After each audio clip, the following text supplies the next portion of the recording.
پٹھان عمرہ کرنے گیا تو مجھے اپنی بیوی کے پاس چھوڑ گیا۔ میں 16 سال کا تھا، اس لیے کسی کے گھر کی دیکھ بھال کرتا۔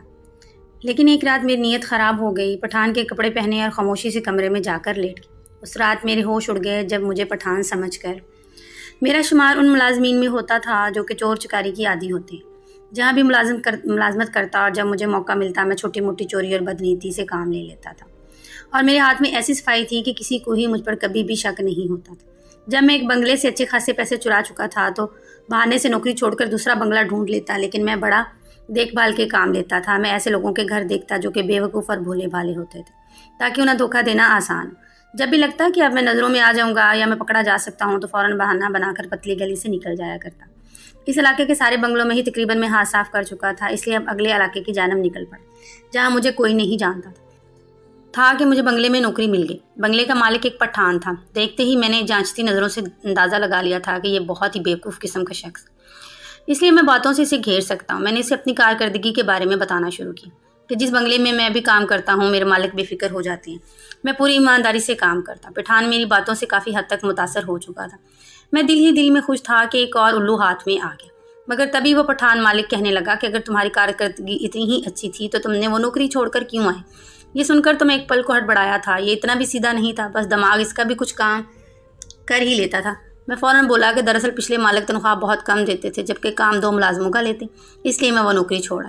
اس نے مجھے گھر کی ملازمت کے لیے رکھ لیا۔ میرا مزاج کچھ چاپلوسانہ سا تھا تو اپنے کام کاج نپٹانے کے بعد میں پٹھان مالک کے پیروں کے پاس بیٹھ جاتا، کبھی اس کے پیر دبانے لگتا، کبھی ان کی ٹانگیں دباتا اور اس کام سے بڑے راضی رہتے۔ پھر میں ان کی تعریف میں ہی باتیں کرتا کہ میں جتنے بھی گھروں میں کام کیا ہے سب سے زیادہ مجھے آپ ہی اچھے لگے۔ مجھے ایسی باتوں کی عادت تھی اور اسی سے میں اپنا بھروسہ دوسروں پر جماتا تھا۔ میری ایسی باتیں سن کر مالک خوش ہو جاتے تھے۔ پٹھان مالک کے گھر شرعی پردے کی پابندی، مجھے 8 دن ان کے گھر کام کرتے ہوئے ہو چکے تھے، لیکن میں نے آج تک اس پٹھان کی بیوی کو نہیں دیکھا تھا۔ جب تک میں ان کے گھر پر کام کرتا رہتا مالکن اپنے کمرے میں ہی رہتی تھی، اور مالک مجھے پہلے ہی کہہ چکے تھے کہ تم پورے گھر کا کام کرو گے سوائے مالکن کے کمرے کے، تم ان کے کمرے میں نہیں جاؤ گے۔ پہل تو مجھے اس بات پر کوئی اعتراض نہ تھا، لیکن ایک بار جس حسینہ پر میری نظر پڑی میں تو ایک جھلک میں اس کا دیوانہ ہو گیا تھا۔ شام کا وقت تھا، سردیوں کی سرد شام بھی، ہوا سرد رہ گئی تھی تو میرا چائے کا موڈ بن گیا۔ میں نے سوچا کہ میں تو اندر جا کر چائے بنا لوں۔ مجھے میرے پٹھان مالک نے کہا تھا کہ جب بھی تمہیں گھر کے اندر آنا ہو تو تم لاؤنج کے دروازے پر دستک دو گے، اجازت ملنے پر کے بعد ہی اندر آؤ گے۔ میں نے 2 بار دستک دی لیکن مجھے کوئی جواب نہیں ملا۔ میں سمجھا کہ شاید مالکن اپنے کمرے میں ہوگی، اس لیے میں نے لاؤنج کا دروازہ کھولا اور کچن کی جانب بڑھ گیا۔ جنوری کی ابتدا تھی، اس لیے شام ہوتے ہی سردی لگنے لگی تھی۔ میں نے سوچا کہ چائے بنا لیتا ہوں اور اپنے ساتھ ساتھ چوکیدار اور ڈرائیور کو بھی دے دوں گا، لیکن جیسے ہی میں کچن میں داخل ہوا ایک خوبصورت سی لڑکی اسٹوو کے پاس کھڑی چائے بنا رہی تھی۔ اس کے ہاتھوں کی دودھیا رنگت اور لمبے گھنے خوبصورت بال دیکھ کر ہی میں محبوس سا اسے دیکھنے لگا۔ اچانک ہی وہ لڑکی جو پلٹی اور مجھ سے نظروں کا تصادم ہوا تو ہم دونوں ہی اپنی اپنی جگہ پر ہڑبڑا سے گئے تھے۔ مجھے یوں کچن میں دیکھ کر اس لڑکی نے فوراً سے اپنا رخ بدل لیا، کہنے لگی، اے لڑکے، کون ہو تم اور کچن میں کیسے آئے؟ میں نے کہا، معاف کیجیے گا، مجھے نہیں پتا تھا کہ آپ کچن میں موجود ہیں، گھر کا نیا ملازم ہوں، چائے بنانے کے لیے آیا تھا۔ میری بات سن کر کہنے لگی، نکلو تم باہر یہاں سے، گلولی سے میں خود بات کرتی ہوں۔ ملازموں کو اتنی چھوٹ دے رکھی ہے کہ منہ اٹھا کر وہ کچن میں گھس آئیں۔ اس کا لہجہ بہت سخت تھا۔ میں فوراً سے کچن سے باہر نکل کر لاؤنج سے بھی باہر نکل گیا۔ میں نے بس ایک ہی جھلک اس کی دیکھی تھی اور میں اس پر فرختہ سا ہونے لگا تھا۔ میں باہر آیا تو بدحواسی کا شکار تھا۔ مجھے دیکھ کر چوکیدار اور ڈرائیور مجھ سے پوچھنے لگے کہ تمہیں کیا ہوا ہے، تم کو چائے بنانے کے لیے گئے تھے؟ میں نے کہا، کچھ نہیں، بس دودھ ختم ہو گیا اس لیے میں واپس آ گیا۔ چوکیدار کہنے لگا، تم رہنے دو، میں بازار سے چائے لے آتا ہوں، یہاں قریب ہی ایک ہوٹل ہے اور وہاں چائے بھی بہت مزے کی ہوتی ہے، ہم تو شام کی چائے وہیں سے پیتے ہیں۔ تم نے کہا کہ تمہیں اندر جانے کی اجازت ہے، اس لیے ہم نے سوچا کہ چلو مفت کی چائے پی لیں گے، لیکن میرا دل تو اس لڑکی پر اٹک سا گیا تھا۔ جاننا چاہتا تھا کہ آخر وہ کون کیوں وہ 22 سال سے زیادہ عمر کی نہیں لگتی اور میرا پٹھان مالک 50 کے لگ بھگ تھا۔ میں نہیں مان سکتا تھا یہ خاتون اس کی بیوی ہو سکتی، لیکن اب میں یہ کیسے پتہ لگا تھا کہ وہ لڑکی کون ہے؟ اس لیے میں نے سوچا کہ مجھے آئے ہوئے تو ابھی جمعہ 8 دن ہوئے تو میں ڈرائیور اور چوکیدار سے ہی پوچھنے کی کوشش کروں گا، وہ تو سالوں سے یہاں کام کر رہے ہیں۔ سب سے پہلے میں نے ڈرائیور سے پوچھا، میں نے کہا، تمہیں معلوم ہے کہ مالک کے علاوہ گھر میں اور کون کون ہوتا ہے؟ میرے اس سوال پر ڈرائیور نے مجھے گھور کر دیکھا تو کہنے لگا، تم کیوں پوچھ رہے ہو؟ تمہیں کیا مطلب ہے اس بات کا؟ اس کا لہجہ کافی خرکتا سا تھا۔ میں نے کہا، بس یوں ہی پوچھ رہا ہوں۔ وہ کہنے لگا، مالک اس بات سے منع کرتے ہیں، کہتے ہیں میرے گھر کی خواتین کی باتیں کسی کو بھی بتانے کی ضرورت نہیں۔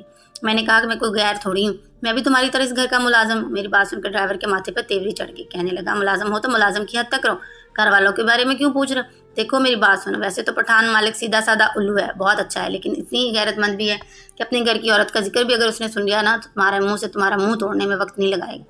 یہ سن کر میرا دل کچھ خوفزدہ سا ہوا تھا. میں خاموش ہو گیا، لیکن میں بھی اپنے دل کے ہاتھوں کچھ بے بس ہو گیا تھا. اس لڑکی نے تو میری راتوں کی نیندیں ہی اڑا کر رکھ دی تھی. اس کی ایک جھلک نے مجھے اس کا دیوانہ کر دیا تھا. ہر وقت میرا دھیان اسی لڑکی کی جانب رہنے لگا. پہلے تو میں گھر کا کام جلدی جلدی کر کے چوکیدار ڈرائیور کے ساتھ بیٹھ کر باتیں کرتا تھا، لیکن اب تو میں کام بھی کرتا رہتا اور میرا نظر اور دھیان مالکن کے کمرے کی طرف ہی رہتا تھا کہ شاید غلطی سے وہ باہر ہی آ جائے اور میں دیکھ لوں کیا یہ واقعی پٹھان سیٹھ کی بیوی. اگر ہے تو اس لڑکی کے ساتھ تو بڑی زیادتی ہوئی ہے.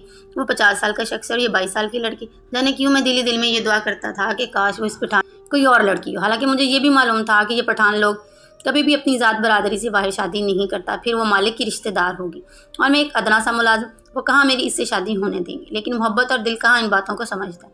جتنا میں اس لڑکی کا خیال اپنے دل سے نکالنے کے بارے میں سوچتا، اتنا ہی مجھے لگتا کہ جیسے میں اس کی محبت میں گرفتار ہونے لگا. حالانکہ میری عمر 16-17 سال تھی، لیکن میری سوچ بڑی ہو چکی تھی. شاید اس کی وجہ یہ تھی کہ بچپن ہی میرے ابا نے مجھے اسکول میں پڑھانے کے بجائے گھر میں ملازم لگا دیا تھا. میں 7 سال کی عمر سے نوکری پر لگ گیا تھا اور چھوٹی عمر کے لڑکوں سے عورتیں ویسے بھی کم ہی پردہ کرتی ہیں. میری مالکن اس گھر کے بہت سے چھوٹے چھوٹے کام کرواتی، کبھی کبھی اپنے پیروں کا مساج بھی کروا لیتی اور پھر مجھے چوکیدار ڈرائیور کے کوارٹرز میں سونے کے لیے کہہ دیتی. وہ دونوں نوجوان لڑکے تھے. رات کو لڑکوں کے بارے میں بے باک قسم کی باتیں کرتے تھے جو میں خاموشی سے آنکھیں بند کر کے سنتا رہتا. اس لیے بہت جلدی میری نظر مخالف جنس پر دوسرے انداز سے اٹھنے لگی تھی. میری سوچ 10-12 سال بچے کی نہیں رہی تھی. نوجوان لڑکوں میں بیٹھنے لگا تھا، اس لیے بہت سی ایسی باتوں کی آگاہی مجھے ہو چکی تھی جو کہ اتنی کم عمر میں نہیں ہونی چاہیے تھی. شاید یہی وجہ تھی کہ 17 سال کی عمر میں اپنے مالکوں کی چوری کرتا تھا. آج کل وہ پٹھان لڑکے جو عمر میں مجھ سے 4-5 سال بڑی ہوگی میری حواسوں کو بری طرح سے چھا چکی تھی. میرے پاس اب ایک ہی طریقہ بچا تھا کہ میں مالک کا اعتماد حاصل کرتا اور وہ مجھ پر اتنا اعتبار کرتے لگتے کہ اپنی خواتین میں بھی میرا آنا جانا آسان کرتے تھے. اس لیے شاید میری سوچ ہی تھی. میں مالک کی بہت زیادہ خدمت کرنے لگا تھا. ہر وقت ان کے آگے پیچھے پھرتا رہتا. وہ مجھ سے خوش ہو کر کبھی مجھے 1000 روپیہ دے دیتے، کبھی 500 پکڑا دیتے، لیکن پیسہ میرا حاصل مقصد نہیں تھا. میری آنکھوں میں تو کچھ اور ہی خواب سج رہے تھے. اس بنگلے میں کام کرتے ہوئے 2 مہینے گزر چکے تھے. میں اتنا اندازہ لگا چکا تھا کہ ڈرائیور کافی سمجھدار ہوتے ہیں. وہ تیز قسم کا لڑکا تھا، البتہ چوکیدار ذرا بے وقوف سا تھا. اس لیے میں نے سوچا کہ میں چوکیدار سے پوچھنے کی کوشش کرتا ہوں. پہلے تو میں نے چوکیدار کو اپنی طرف سے سگریٹ پلایا، چائے سبھی پلائی. وہ بڑا خوش ہو گیا. پھر میں نے اسے خریدنا شروع کیا. جو خبر اس نے مجھے مالک کے بارے میں بتائی وہ سن کر میرا دل دھڑکنا ہی بھول گیا تھا. اس نے کہا کہ وہ زیادہ تو نہیں جانتا، لیکن گل ولی صاحب کی اولاد تو ہے ہی نہیں، بیوی ہے، لیکن آج تک کبھی کسی نے بھی اس کی بیوی کو نہیں دیکھا. میں دل میں اب تک یہی آس لگایا ہوا تھا کہ ہو سکتا ہے کہ اس کی پٹھان کی وہ بیٹی ہو یا کوئی اور. لیکن چوکیدار کی معلومات کے مطابق وہ میاں بیوی اکیلے ہی اس بنگلے میں رہتے تھے اور اس کی بیوی کبھی بھی پٹھان مالک کے ساتھ باہر کہیں جاتی تھی، ورنہ زیادہ تر گھر پر ہی رہتی تھی. مجھے حیرت اس بات کی بھی تھی کہ اگر پٹھان مالک کو پردے کا اتنا ہی خیال ہے تو اس نے کوئی خاتون ملازمہ گھر میں کیوں نہیں رکھی اور گھر کی صفائی ستھرائی مجھ سے کیوں کرواتے تھے. میرا دل بری طرح سے بجھ چکا تھا. اس رات میں نے کھانا بھی نہیں کھایا تھا. یہی سوچا تھا ہو سکتا ہے وہ اس پٹھان کی بیوی یا کوئی بہن ہو. کم از کم میرا کوئی چانس تو بنتا رشتہ ہونا. نہ ہونا تو بات کی بات تھی، مگر وہ اس بڈھے پٹھان کی بیوی تھی. سن کر میرا دل بری طرح سے کھٹکا ہوا تھا. آج پہلی مرتبہ میں دماغ کی جگہ دل سے سوچ رہا تھا. اپنے کوارٹر میں جا کر لیٹا اور پھر سوچنے لگا کہ بھلا کوئی لڑکی اس 50 سال بڈھے کے ساتھ اپنی زندگی کیسے گزار سکتی ہے. اس مالک میں آخر ایسی کیا خاص بات تھی؟ شاید دولت کی لالچ تھی یا پھر کچھ اور. پٹھان لوگ تو ویسے بھی شادیاں خاندان سے باہر نہیں کرتے. لگتا ہے مالکن کے لیے کوئی لڑکا نہیں بچا ہوگا، اس لیے اس کی شادی اس بڈھے پٹھان کے ساتھ کروا دے گی. ایسے کئی سوالات تھے جن کے جوابات میں خود کو دیے جا رہا تھا، مگر میں ایک مرتبہ مالکن سے اکیلے میں ضرور ملنا چاہتا. وہ تو ایک مرتبہ مجھے مسکرا کر دیکھ لیتی تو میں نہال ہو جاتا، مگر ان سب سے پہلے مجھے مالک کا دل جیتنا تھا تاکہ وہ مجھے اپنے گھر کی عورتوں کے سامنے لا سکے. راتوں رات ہی میں نے ایک پلان بنایا تھا اور اس پلان کے مطابق اپنے کچھ دوستوں کو صبح کال کر دی. آج اتوار کا دن تھا اور مجھے ڈرائیور نے بتایا تھا کہ کل وہ اور مالک فلاں جگہ کسی کام سے جا رہے ہیں. جیسے ہی مالک گھر سے نکلے تو میں بھی سودا سلف لینے کے بہانے گھر سے باہر نکل گیا. میں اپنے دوستوں سے مسلسل رابطے میں تھا. مالک جیسے ہی گھر کی جانب آنے لگے تو ایک ویران علاقے میں کئی موٹر سائیکل سوار لڑکے ان کے ارد گرد گھومنے لگے. عجیب و غریب آوازیں نکالتے ہوئے ہنسنے لگے. مالک ڈر چکا تھا اور میں یہی چاہتا تھا کہ ڈرائیور نے کئی بار انہوں نے ڈانٹ کر وہاں سے ہٹانے کا کہا، مگر وہ نہ مانے. دیکھتے ہی دیکھتے انہوں نے گاڑی کا راستہ بند کر دیا اور اس ویران علاقے میں گاڑی کے گرد گول دائرے میں موٹر سائیکل گھما کر ہاتھ میں موجودہ پستولوں کو باہر نکالا. انہوں نے چہرے پر رومال باندھ رکھے تھے. دیکھنے سے ہی چور لٹیرے لگ رہے تھے. یہ منظر دیکھ کر وہ پٹھان مالک کافی گھبرا چکا تھا. اگلے پل ایک ہی بائک سے لڑکے اتر کر گاڑی کی جانب آئے اور مالک کو گاڑی سے اتر جانے کا کہا. مالک بڑے تحمل سے ان سے بات کر رہے تھے. کہنے لگے تم لوگوں کو جو چاہیے میں دوں گا، مگر کوئی گولی مت چلانا، ہم آرام سے بھی بات کر سکتے ہیں.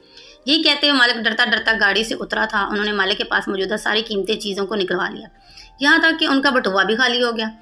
جیسے ہی مالک واپس گاڑی میں بیٹھنے لگا تو ایک شخص نے فوراً پستان ٹان لی اور کہنے لگا کہ تو نے ہم پانچوں کی شکل تو دیکھ لی ہے، تو ہمارا نام کسی کو بھی بتا سکتا ہے، اس لیے ہم تو